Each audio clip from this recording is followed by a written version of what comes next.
ahora sí, ahí está grabando. Vamos a compartir pantalla entonces. Ya, la mentira de esta semana se llama "No puedo controlar mis emociones", ¿ya? Entonces, a modo de introducción, yo les quiero compartir un video. Ven ahí una pantalla de YouTube, ¿verdad? ¿Sí? Ya, súper. Entonces, este es el que vamos a ver. ¿Dura un minuto?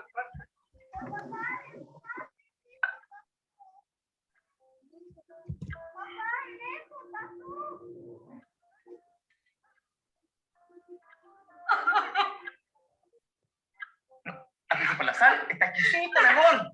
Tu sopa está exquisita, mira.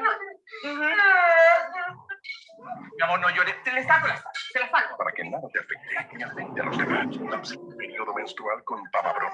Pídelo así, Tapsin periodo.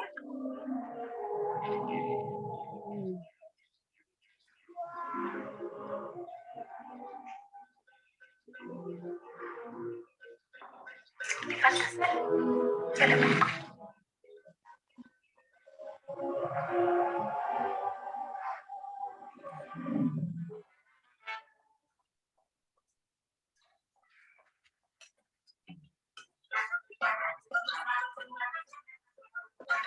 Para que nada te afecte ni afecte a los demás. ¿Ahí está bien de sal? Nuevo Tapsin mujer. Pídelo así. Ya, eso era lo que quería compartirle. Yo no sé si muchos se acuerdan de ese video. Es un comercial muy antiguo que había, ¿se acuerdan de espérense que me está funcionando. Ahí sí, estaba funcionando otro comercial del YouTube. ¿Se acuerdan de ese comercial que es una forma bien caricaturizada, como de caricatura de lo que son las emociones en la mujer o cómo actúa, ¿cierto? En ciertas circunstancias? Pero habla mucho de cómo funcionan, en verdad, muchas veces las emociones en nuestra vida, ¿ya? Así que de eso vamos a hablar hoy. ¿Cómo son esas emociones? Y voy a silenciar a la misma. Ahí sí. Y cómo estas emociones pueden llegar a controlar nuestra vida, ¿ya? Entonces, la mentira que vamos a ver, como les decía antes, es no puedo controlar mis emociones. Yo lo primero que les iba a mostrar es una definición, no me aparece acá, pero es ¿qué son las emociones? Primero, como para entender de qué vamos a hablar. Dice que las emociones son reacciones fisiológicas que representan modos de adaptación del individuo cuando percibe un objeto, persona, lugar, suceso o recuerdo importante. Ahí yo le había puesto un bonito como, no sé si se acuerdan de esa película que había de niños que se llamaba Intensamente, que eran como, estaba la pena, la rabia, el asco, la felicidad y la tristeza, ¿cierto? Entonces, cómo esas emociones estaban dentro de la cabeza de la niñita y en el fondo iban moldeando ciertas actitudes. Y si ustedes se fijaban, nacían con ella y la acompañaban a lo largo de toda su vida. Y iban evolucionando, ¿cierto? Entonces, así son las emociones en nuestra vida. Entonces, por lo mismo, reconocer que las emociones son parte esencial de nosotros, son parte inherente a nosotros, o sea, no es algo que podamos decir, no, yo no voy a sentir nada, no me va a pasar nada, no, están en cada una de nosotras y eso no va a cambiar. Lo que se va configurando, va cambiando, son las reacciones que vamos teniendo respecto de las emociones que vamos sintiendo, ¿ya? Dice que no hay nadie, ni siquiera una persona que no haya experimentado una emoción, por ejemplo, durante su vida, ¿ya? Y yo estuve buscando en la Biblia y, bueno, me di cuenta que Jesús era súper bueno para mostrar sus emociones. Él si ustedes se fijan, durante todo el Nuevo Testamento, por lo menos en los evangelios que cuentan la historia de Jesús, él durante todo ese tiempo manifiesta, y por ejemplo me acuerdo que cuando estaba leyendo el texto, vino una cita a mí que está en Mateo 9:36, y que dice, y viendo a las multitudes tuvo compasión de ellas.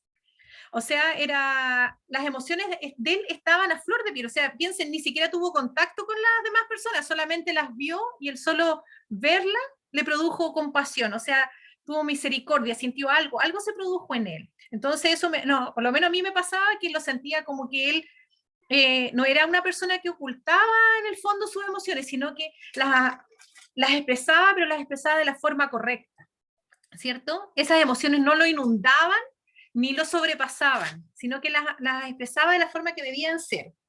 Y encontré varias citas que hablan como de las emociones de Jesús, se las voy a comentar. Una está en Mateo, yo no sé si alguien tiene Biblia, que me pudiera ayudar de repente con alguna cita, para no leerlas todas yo, ya la Coli.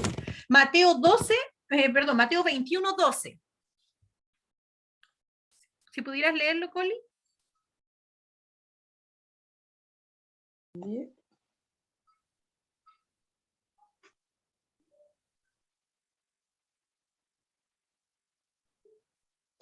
Mateo 21, 12.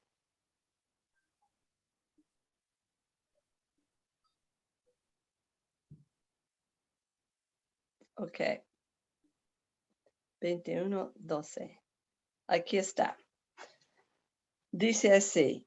Jesús entró en el templo y echó de ahí a todos los que compraban y vendían. Volcó las mesas de los que cambiaban dinero y los puestos de los que vendían palomas. Ya dice que él ahí venía entrando al templo, ¿cierto? Y esto fue como en una parte que se llamaba el atrio de los gentiles. Yo eso estaba leyendo, que era como la parte de adelante antes de entrar al templo. Y pasó que los comerciantes comenzaron a tomarse ese lugar y cuando la gente quería llegar hasta el templo a orar o a dejar sus ofrendas, lo que hacían era que les pedía dinero. Empezaban a venderles cosas y se las vendían más caras o decía que hacían un cambio de moneda que sabían que tenían que utilizar adentro, en el templo, y ellos les cobraban más intereses. Entonces, ¿qué es lo que hacían? Dificultaban que la gente pudiera llegar realmente a entregar su ofrenda o en el fondo adorar a Dios, que era lo que iban al templo que estaba mucho más allá del atrio. Entonces, ¿qué era lo que molestaba a Jesús en ese momento? Era que ellos eran tropiezos para que otros pudieran llegar en el fondo a este encuentro, ¿cierto? A adorar al Padre adentro. Si ustedes se fijan, se molestó, dice que está, o sea, yo me imagino, yo no sé ustedes, pero yo cuando me he enojado con mi hijo, no sé, y de repente, ¡ay! Tiro las cosas, no sé si ha sido tan, así como, ¡ay, ya, no haga esto! Y le doy, no sé, golpeo la mesa así suavecita. Yo me imagino que, dice que dio vuelta a las mesas, o sea, me imagino que debe haber estado muy, muy, muy enojado. Pero, si ustedes se fijan, aún así, no perdió el control sobre la situación. Estaba muy, muy molesto. Y lo que le molestaba ni siquiera era que estuvieran vendiendo, sino que estuvieran haciendo un tropiezo para que las personas pudieran llegar al objetivo que era llegar, ¿cierto?, a adorar a Dios en el templo. Otra oportunidad es Mateo 26, 37, 39. ¿Lo tendrá alguien? ¿La Katy? Ya, Katy. Mateo 26, 37 al 39.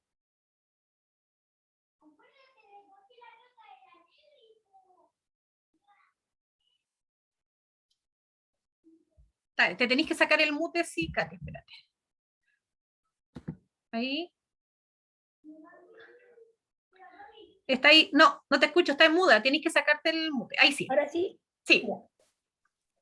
Del 37 al 39, ¿cierto? Sí, del 37 al 39. Y tomando a Pedro y a los dos hijos de Zebedeo, comenzó a entristecerse y angustiarse en gran manera. Entonces Jesús les dijo: mi alma está muy triste hasta la muerte. Quedaos aquí y velad conmigo.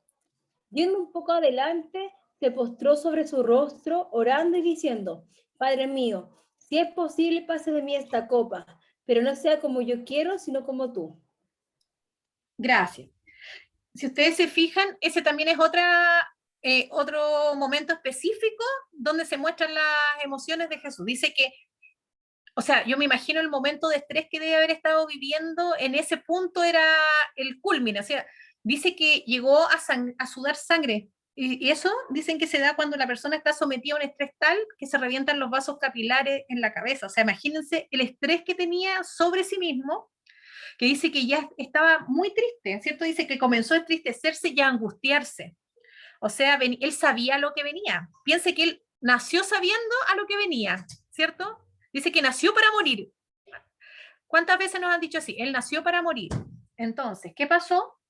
No. Y por lo tanto, él sabía lo que iba. Sin embargo, fue tan grande la presión que sintió en ese momento. Dice que sintió la presión, ¿cierto?, del pecado del mundo sobre su hombro. O sea, fue tan la presión, que eso provocó en él, dice que comenzó a entristecerse desde antes y comenzó a angustiarse. Y a mí me pasó algo que anoche cuando estaba leyendo esta cita, que nunca lo había notado. Dice que lo repitió 2 veces más, porque es cierto que dice que después oró y le dijo a Dios, le dice que fue adelante, se postró sobre su rostro y lloró y dijo, Padre mío, si es posible que pase de mí esta copa, que pase. Y no lo dijo una sola vez, dice que ahí se levantó, fue a ver a los discípulos que se habían quedado dormidos porque ya era súper tarde, estaban muy cansados, y volvió a orar y la oración fue la misma. Y dice que por una tercera vez bajó a hablar con ellos de nuevo y volvió a decir lo mismo, Padre, si es posible que pase de mí esta copa, pero se haga tu voluntad y no la mía. ¿Cuántas veces nosotras hemos estado en situaciones que nos llevan a ese punto límite y en donde no sabemos a dónde recurrir o qué hacer, ¿cierto? Y pareciera que las emociones nos invaden, y no nos invaden tan solo respecto de cómo nos sentimos? Yo no sé si a usted le ha pasado, pero cuando están angustiadas, a mí me pasa por lo menos, que no sé, pues de repente si es mucha la angustia, me empiezo hasta a sentir mal físicamente, me empieza a doler la cabeza, me cuesta pensar, o cuando uno está muy, muy, muy molesta, yo he estado tan enojada que me ha llegado a doler literalmente la cabeza del enojo que me ha producido. Y eso afecta no tan solo en eso, entonces me afecta en lo espiritual, me afecta en lo físico y me afecta muchas veces en las decisiones que tomamos, porque a veces nuestras decisiones se encuentran influenciadas por nuestras emociones. Y no siempre nuestras emociones son buenas consejeras para tomar decisiones en nuestra vida. Y es allí cuando comenzamos a equivocarnos, ¿cierto? Muchas veces nos han hecho creer que las emociones nos dominan y no hay nada que hacer con ellas. ¿Cuántas veces ustedes han escuchado la frase que dice, yo soy así? Y yo soy así, y pucha, y me tendrán que aceptar porque yo soy así, po. Yo soy enojona y yo digo las cosas como soy, voy de frente nomás. ¿Cuántas veces nos han encontrado con esas situaciones, cierto? ¿Cuánta gente? O sea, gente que es totalmente dominada por una emoción, por un sentimiento, que al final, ¿qué es lo que provoca? Provoca que herir a otros, muchas veces de inseguridades que esa misma persona tiene, es que reacciona de esa forma, de no afrontar en el fondo qué es lo que está pasando en su vida, ¿cierto? Es mucho más fácil decir yo soy así y hago esto, que en el fondo mirarse a uno mismo y decir, en realidad algo está pasando que esto está sucediendo. Entonces, la gente, el mundo nos hace creer que es así, que las emociones pueden dominarnos. Recuerden el comercial que les mostré cuando empezamos el discipulado. O sea, si te sientes así, tómate una pastilla. Si es normal que en el fondo que toda la emoción se desborde y que todo, que eso está súper, yo le decía, como caricatura, ¿cierto? Pero el mundo en el fondo muchas veces nos hace creer eso, que las emociones nos pueden dominar y que debemos aceptarlo. Sin embargo, Dios nos dice todo lo contrario, nos dice, puedes sentir rabia, puedes enojarte, puedes estar triste, pero que ello no te domine, ni te lleve a tomar malas decisiones. ¿Ya? Dice, y ahí yo me hice una pregunta, ¿cómo las emociones me afectan en las decisiones que tomo en mi vida? Piensen en ustedes, ¿cuántas veces han tomado malas decisiones influenciadas por un mal sentimiento? Por ejemplo, no sé, pues enojadas, ¿cuántas veces a mí me pasaba que cuando yo, no sé, pues discutía con alguien, venía el tiro, voy a hacer esto, y esto. Y eran decisiones que en verdad no tenían ninguna lógica, que cuando yo ya estaba calmada decía, en realidad no tiene ningún sentido tomar esta decisión. Pero piensen en ustedes, ¿cuántas veces ustedes han tomado decisiones equivocadas, influenciadas, no sé, porque se han sentido culpables? ¿Cierto? Las mujeres somos súper buenas para sentirnos culpables, sobre todo cuando, a mí me ha pasado que cuando uno es mamá, más culpable, también se siente muy culpable de muchas cosas que hace. Entonces, ¿cuántas veces nos hemos sentido culpables y hemos tomado malas decisiones cimentadas en la culpa? ¿Cuántas veces eufórica porque está, oh, esto me está resultando, está todo bien, hago esto? Incluso imagínense eso que uno podría decir, hoy si la felicidad es tan buena, es verdad, todas las emociones son buenas, no hay emociones buenas ni malas, lo que hay son decisiones malas y enfoques que son erróneos. Entonces, de repente tomamos decisiones que nos llevan a malos caminos por circunstancias, ¿ya? Y déjenme ver acá, aquí tengo mi torpeo. Entonces, yo les pregunto a ustedes, ¿cuántas veces una emoción nos dominó y nubló su pensamiento? Piensen en ustedes, ¿cuántas veces una emoción? Ustedes, si ustedes miran incluso en la misma iglesia, piensen cuántas iglesias se han separado o se han destrozado por emociones. porque este no me miró, porque este habló mal de mí, porque este dijo esto otro. Si ustedes se fijan el poder que puede llegar a tener una emoción en nuestras vidas. O sea, ¿cuánto puede afectar nuestras vidas una emoción mal enfocada? O en amistades, ¿cuántas veces han tenido amistades y que no, es que no me miró, no me saludó, no, porque me ignoró, me vio en la calle y ni siquiera me miró? O sea, ¿cuántas veces una emoción puede activar algo tan pequeño? ¿Qué más? Hay una parte en la Biblia que dice que las zorras pequeñas son las que destrozan el campo. Estas cosas muy pequeñitas, ¿cierto? Son las que destrozan todo. Se empiezan a meter, así son las emociones, ¿cierto? Y si ustedes se fijan, son como las emociones en nuestra vida pueden llegar a ser un río, un mar, porque parten por algo muy pequeño, pero pueden llegar a arrasar con todo. Todo lo que podríamos haber logrado lo puede destruir una emoción. ¿Ya? Dice la palabra que dice, airaos, pero no pequéis. Eso está en Efesios 4:26, dice, ni deis lugar al diablo. ¿Qué quiere decir eso? O sea, yo meditaba en eso, airaos, pero no pequéis. O sea, no podemos enojar, lo que les decía, Jesús se enojó cuando estaba en el templo, ¿cierto? Dice que se entristeció cuando estaba en el Getsemaní, en el fondo ya en el momento cúlmine, en la cúspide de su propósito acá, ¿cierto? Que venía a morir. Se enojó, se sintió, sin embargo, eso no lo dominó, él sabía lo que él venía, él sabía que él tenía que morir porque gracias a su muerte todos nosotros íbamos a poder en el fondo tener la posibilidad de llegar al Padre, ¿cierto? Él sabía cuál era su objetivo, sintió muchas cosas, fue tratado en muchas cosas, sintió muchas emociones, pero él sabía lo que iba. O sea, podemos enojarnos, no está mal, no quiere decir que vamos a andar levitando por la vida y como santa y no enojarnos nunca, que nos hagan cualquier cosa y que nunca nos vamos a enojar. No, no se refiere a eso. Se refiere a que vamos a sentir y está bien sentirlo, pero eso no nos va a dominar ni va a dominar los actos que tenemos sobre nuestra vida. Y eso también parece súper fácil decirlo, pero si ustedes van a la práctica, pensemos nosotras, yo creo que es difícil muchas veces, por lo que yo les decía, porque somos humanas, somos carne, y las emociones tienden a dominar, ¿ya? Dice que Satanás quiere que pensemos que no podemos controlar nuestras emociones, pero Dios nos dice que Él nos ha hecho libre y que Él rompió las cadenas que nos ataban y nos impedían que en Él somos más que vencedores, ¿cierto? Dice que Él nos ha hecho libre, dice que no nos debemos dejar dominar por nada, pero eso es un proceso que se va a ir dando a través de que la vida de Dios se vaya desarrollando en nosotras también y que vayamos entendiendo que debemos depender 100% de Él, porque es Él el que va a ir trabajando en nuestras vidas, es Él el que nos va a ir ayudando, y ahí cumple un rol fundamental la palabra de Dios. En el texto venían una serie de citas en el libro, ¿cierto? Que decía que podemos usar en varias situaciones. Déjenme buscar acá yo las anoté acá. Espérame. Aquí está. Dice que venían varias citas, mira. Dice que las promesas de Dios, por ejemplo, dice que yo estoy con vosotros todos los días hasta el fin del mundo. Por lo tanto, la soledad no puede vencerlo. Por ejemplo, otro decía que porque los montes se moverán y los collados temblarán, pero no se apartará de ti mi misericordia. Eso nos hace sentir que no tenemos un futuro incierto, ¿verdad? Porque Dios está en control.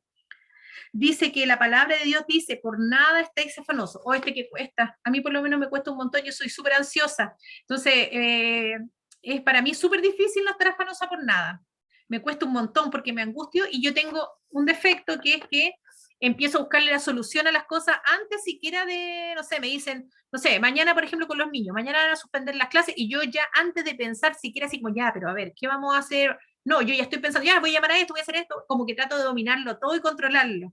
Entonces eso me hace ser más ansiosa y más me afano, más me angustio y es como lo que les decía yo, como una cadena. Me afano, me angusto, me da miedo y así, pum, pum, pum, pum. Es como el dominó, ¿han visto cuando uno pone los dominós todos paraditos y bota uno y en escala todos para allá? Así mismo. Dice que, por ejemplo, la palabra de Dios dice, perdonad si tenéis algo en contra de alguno, que eso significa que podemos decidir perdonar. El mundo, en este punto es súper importante, el mundo, ¿qué nos enseña? Perdono pero no olvido. ¿Has escuchado esa frase? Perdono pero no olvido. Pucha, eso no es perdonar, porque perdonar es olvidar también, ¿cierto? Dice que Él perdonó nuestros pecados y los olvidó. Por lo tanto, el perdono pero no olvido no corre en esto. Las reglas del juego con Cristo son distintas a las reglas que nos pone el mundo, ¿cierto? El mundo te dice, si te dañan, dáñalo de vuelta, porque en verdad se lo merece. Jesús nos dice todo lo contrario, ¿cierto? Si te hacen daño, ¿qué es lo que debemos hacer? Perdonar y amar a nuestros enemigos. O sea, por eso es tan importante que cuando venga la dificultad, cuando venga la angustia, cuando nos sintamos mal, cuando ustedes nos sintamos, porque todo nos pasa, sintamos embargados por nuestras emociones, sepamos que podemos acudir a Cristo, a la palabra, echar mano de esto. Porque es así, mire, mi hermana hace unos días, hace como una semana, dio su examen de grado en la universidad y la pobre estaba súper nerviosa, no dormía, no comía. Yo me acordaba de cuando las que hayan dado examen de grado se deben acordar que hubo una sensación súper estresante. Entonces, porque si no pasaba eso, se echa el año completo y tiene que volver a estudiar. Entonces estaba súper angustiada, y me decía, estoy pero angustiada. Yo le decía, lo único que te queda hacer es orar y recordar la palabra todo el rato, porque la angustia va a ir, va a volver, va a ir, va a volver, así va a estar todo el rato. Entonces, tú te vas a dar cuenta que en los momentos de angustia, cuando tú ores y le entregues tu carga a Dios, esa angustia va a bajar. En algún momento quizás va a volver, pero ahí es donde tienes que echar mano de nuevo, de la palabra, de la oración, de repente de pedir ayuda, como de repente no sé, pues en el mismo grupo, oye, ¿saben que necesito que oren por mí porque estoy pasando por esta aflicción, por esta dificultad, me siento sobrepasada con esta situación, quisiera que estuvieran orando por mí? Bueno, todas esas cosas son herramientas que Dios nos da para esto, ¿cierto? Para defendernos y para echar mano y controlar nuestras emociones. Satanás nos dice, tú no puedes controlar una emoción, pero Dios nos dice, sí, sí puede, pero para eso me necesita, ¿cierto? Sabemos que solos no podemos, que lo necesitamos que Él gobierne sobre nuestras emociones, sobre nuestra vida, y podemos acercarnos. Aquí había varios textos más, yo se los recomiendo, están súper buenos, y son como estos textos de repente dicen, como para ser devocionales, ¿se han dado cuenta? Así como, en caso de angustia puedes recurrir a esto y todo. La palabra de Dios tiene una ventaja sobre cualquier libro como de... tienen un nombre estos libros, no lo recuerdo ahora, que son estos libros, ¿han cachado? Como que te dan fuerzas para seguir adelante, hay gente que lee harto, no me acuerdo. ¿Cómo? Autoayuda. Exacto, eso. ¿Cierto? La gente dice, el libro de autoayuda te va a ayudar un montón porque te va a inspirar y todo. Bueno, la Biblia tiene una diferencia con todos esos libros, y es que es viva, porque dice que la palabra de Dios es viva y es eficaz. Los libros de autoayuda son libros, pueden servirte, te pueden ayudar un rato, pero es palabra, y es palabra muerta. Pero la palabra de Dios dice que es viva y es eficaz, o sea, dice que penetra hasta los tuétanos, o sea, imagínense, hasta el centro del hueso, o sea, hasta los tuétanos, y es como una espada de dos filos, o sea, corta cuando entra y corta cuando sale. Espérame. Por lo tanto, es ella la que nos va a ayudar, la que nos va a inspirar, la que va a producir algo en nuestra vida, ¿cierto? Y la que nos va a hacer crecer. Dice que la fe viene por el oír, y el oír palabra de Dios. O sea, es la palabra de Dios lo que va a inspirar nuestros corazones, lo que nos va a animar. Así que yo les animo a que no luchemos con nuestra fuerza, sino que le pidamos a Dios que nos ayude a dominar nuestras emociones. Él nos entiende. Mire, escuché el otro día una frase que al principio me costó mucho entenderla, pero después dije, que decía que hablaba mucho sobre todo esto de que Dios hizo carne y vino a la tierra con nosotros. Decía, el Dios que lo sabía todo, había algo que no sabía, que era ser hombre. y tuvo que hacerse hombre y estuvo en los zapatos del hombre. Y sabe perfectamente lo que es ser un hombre, lo que es sentir con hombre, porque Jesús era carne también, era Dios, pero Dios hecho carne, con todo lo que un hombre puede padecer. Entonces, ¿quién mejor? Imagínense, o sea, yo decía, Señor, no hay, es inimaginable que Dios pueda comprender lo que me pasa porque lo pasó. ¿Se han dado cuenta que uno simpatiza con o empatiza más con el otro cuando te dice, sabes que yo viví lo mismo que tú, pero tranquilo, porque te va a pasar esto y va a pasar esto otro? Dios ha vivido todo, o sea, piénsenlo, dice que padeció todo, todo. Yo creo que ningún hombre ha sufrido la angustia o ha llevado el peso que Cristo llevó sobre sus hombros. Nadie. Entonces, imagínense cuánto más Él nos va a poder ayudar. Imagínense, Dios tuvo que hacerse hombre para entender todo lo que pasa a un hombre, porque uno puede hacer muchas cosas, pero es distinto cuando uno está en los zapatos, ¿cierto? Es distinto, uno puede decir, pucha, que siento que tu hijo está enfermo y todo, pero pucha que es distinto cuando el hijo es nuestro, ¿cierto? Entonces, pucha que es distinto cuando es uno el que está ahí viviendo la situación y pasando la adversidad, ¿cierto? Que cuando es uno el que está luchando con esa emoción. Bueno, así Dios ya pasó por todo eso, Cristo ya pasó y sabe. Por lo tanto, yo les invito a que podamos rendir nuestra vida a Él, que podamos confiar, dice que podemos acudir confiadamente al trono de su gracia. Y hoy día le decía a mi mamá, esa cita venía a mi mente con esto, de que podemos ir confiadamente porque Él ya vivió todo esto. O sea, no nos va a juzgar ni nos va a decir, oye, esto no es tan importante, o hace esto. No, Cristo lo sabe, Él ya lo vivió. Así que yo les pido, alienten su espíritu, sus corazones. Van a haber momentos en que vamos a estar quizás angustiadas, pero como dice la canción, dice, angustiado pero nunca derrotado. Podemos estar angustiados, podemos estar tristes, pero nunca, nunca, nunca derrotados. Recuerden que Él nunca nos deja caer.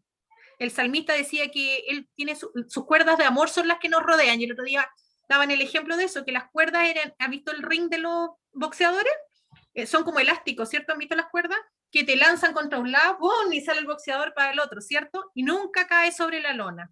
Bueno, así somos nosotros. Dios, él es esa cuerda. Viene una, ¡pum!, nos levanta y nos lanza otra vez porque nos da la fuerza para poder seguir. Así que anímese su corazón si han pasado momentos difíciles, este año sobre todo fue un año muy difícil, un año duro, y quizás queda mucho más, pero tenemos la convicción de que pase lo que pase, Cristo está con nosotros, y que la mentira que Satanás pone en nuestra vida de que no podemos controlar lo que sentimos no es así, porque debemos llevar nuestras emociones y someterlas a la voluntad de Cristo. Amén. Eso les quería compartir. Voy a dejar de grabar para que